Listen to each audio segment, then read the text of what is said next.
সবাইকে জানাই রমজানের শুভেচ্ছা। আগামীকাল থেকে রোজা রাখতে হবে, আর আজকে রাতেই সিহরি খেতে হবে। আপনাদের আশেপাশে কেউ যদি জাগনা না পায়, আপনারা সবাই তাদেরকে জাগিয়ে তুলবেন। আর তাদের ঘরে যদি রান্না করা না থাকে, কারণ জাগনা না পেলে তো খাবার পাবে না, আপনাদের ঘরে যদি রান্না করা থাকে তাদেরকে অবশ্যই এক মুঠো হলো খাইতে দিবেন, যাতে ওটা খায় রোজা রাখতে পারে। আর এই এক মাসে কিন্তু আল্লাহ তাআলা শয়তানদেরকে বান্দি রাখছে।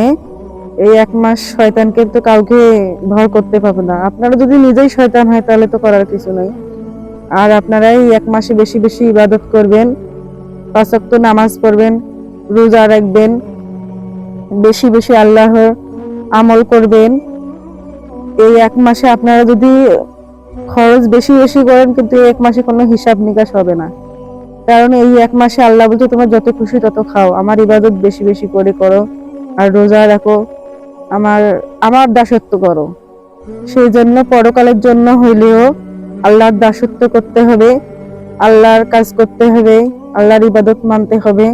পরকালের দিকে ভাবিয়ে আমাদেরকে প্রত্যেক মুসলমানদেরকে একদিন না একদিন মরতে হবে, মানে প্রত্যেক জাতিকে মরতে হবে, কিন্তু আমরা মুসলমান, তাই আমাদেরকে ইসলাম ধর্মের যা ধর্মীয় উৎসবগুলো আছে সেগুলো পালন করতে হবে এবং আল্লাহর ইবাদত বেশি বেশি করে করতে হবে।